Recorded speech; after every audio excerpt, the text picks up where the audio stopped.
Hello students, कैसे हैं आप लोग। तो आज जो चैप्टर हम कर रहे हैं क्लास 9th के लिए वो है मोशन। मोशन चैप्टर आपने पढ़ा है या नहीं पढ़ा है, सुना जरूर है। आपको इतना पता होगा कि मोशन होता क्या है। तो मैं आपको बता दूं कि मोशन जो चैप्टर है इस बड़े इंटरेस्टिंग एंड न्यूमेरिकल टाइप मतलब चैप्टर है। फिजिक्स का आपका पहला चैप्टर ये है। तो इस चैप्टर को पढ़ने के लिए हमें क्या करना है कि हमें न्यूमेरिकल कॉन्सेप्ट को ज़्यादा से ज़्यादा मतलब स्टडी करना है, जिससे क्या होगा कि आप न्यूमेरिकली स्ट्रॉन्ग हो सके। क्योंकि फिजिक्स के अंदर अगर आप न्यूमेरिकली स्ट्रॉन्ग हैं तो मार्क्स अच्छा ला सकते हैं।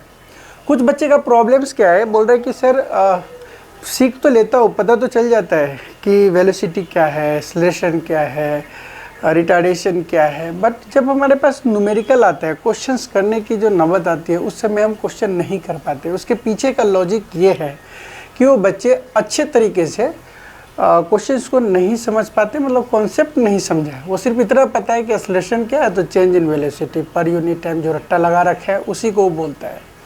अगर उससे आप पूछोगे कि भाई फिजिक्स के मान के चलो वेलोसिटी क्या है, तो बोलेगा वेलोसिटी मतलब वेलोसिटी है, लेकिन उसके वेलोसिटी के ऊपर R&D करना, किस किस टाइप के वेलोसिटी प्रेजेंट है होते हैं, ये सभी बताना कॉन्सेप्चुअली आपको स्ट्रॉन्ग होने का पहचान देता है।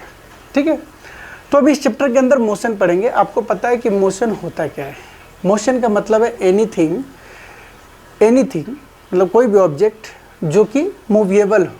मूवेबल इन द सेंस कि टाइम के अकॉर्डिंग, मतलब जब टाइम बीतता है तो टाइम के साथ साथ उसका प्लेसेस चेंज होता है, उसका जगह चेंज होता है। मोशन उसको बोलेंगे जिसमें मतलब चीज़ मूवेबल हो और उसका प्लेसेस चेंज हो रहा हो टाइम के अकॉर्डिंग। ये नहीं कि अगर हम कहते हैं कि मान लो एक स्प्रिंग है, वो स्प्रिंग एक जगह पे मतलब अपने आप को वो हिल रहा है, तो क्या वो मोशन होगा? नो। क्यों नहीं होगा? बिकॉज उसका पोजीशन चेंज नहीं हो रहा है। ठीक है, तो इस तरीके की चीज़ें जो अपनी पोजीशन को पकड़ के रखा है और वो चेंज नहीं हो रहा है, मतलब वो क्या है, तो वो मोशन में नहीं है। एक मक्खी यहाँ से वहाँ जा रही है, मोशन में है। ट्रेन जा रही है, बस जा रही है, साइकिल जा रहे हैं, है ना। कोई भी चीज़ ऑब्जेक्ट हम फेंक रहे हैं, ठीक है ना, कार चल रही है, इस तरीके की चीज़ें जो जगह चेंज कर रहे हैं तो वो मोशन में है। ठीक है, अगर वो जगह चेंज ना करे तो समझो कि मोशन में नहीं है। क्लियर हो गई बातें। तो आप लिख सकते हो एनीथिंग मतलब any object which is in motion, that means कि with respect to time must be change their position. ठीक है, इसको हम मोशन बोलेंगे। क्लियर हो गया। मोशन के अंदर चैप्टर्स के अंदर हमें क्या क्या पढ़ना है, ये चीज़ तो पहले पूरा एक्सप्लेनेशन दिया है कि मोशन होता क्या है, उसको डिस्क्राइब हम करें। ठीक है, डिस्क्राइब करने के बाद मोशन जो होता है अलोंग स्ट्रेट लाइन, है ना, और एक सर्कुलर मोशन की बात आप समझेंगे। स्ट्रेट लाइन मोशन, अगर कोई भी चीज़ किसी एक लाइन पे, एक स्ट्रेट लाइन में मूव कर रही है तो उसको हम बोलेंगे स्ट्रेट लाइन मोशन। ठीक है, तो दूसरा सर्कुलर मोशन, जब किसी सर्कल पे कोई ऑब्जेक्ट मूव कर रहा होगा तो उसको सर्कुलर मोशन बोलते हैं। ठीक है ना। तो यहाँ तक में तभी तो कोई हमारे पास न्यूमेरिकल नहीं आया है। अब आ जाता है कि बात कि मोशन हम समझ गए कि सर मोशन क्या है, कभी पूछेगा भी नहीं what do you mean by motion, question में नहीं पूछेगा।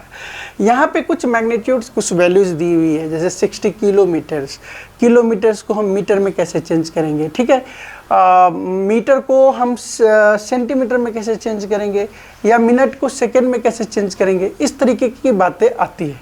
समझ गए बात को। तो मेरा ये कहना है कि आप अगर इनको स्ट्रॉन्ग करना चाहते हो तो 2-4 पॉइंट्स को ज़रूर आप ध्यान देंगे, और वो 2-4 पॉइंट होता क्या है वो चीज़ समझिए। इसके अंदर अगर हम बात करते हैं कि position of an object, that means कि जहाँ से वो चलना स्टार्ट करता है उस पॉइंट्स को हम पोजीशन ऑफ द ऑब्जेक्ट बोलते हैं। ठीक है, पोजीशन ऑफ द ऑब्जेक्ट के बाद क्या होता है कि कौन सा पोजीशन है। ठीक है, दूसरी बात मैग्नीट्यूड जो होगा, मान लीजिए डिस्टेंस की बात करते हैं तो डिस्टेंस क्या है, तो डिस्टेंस का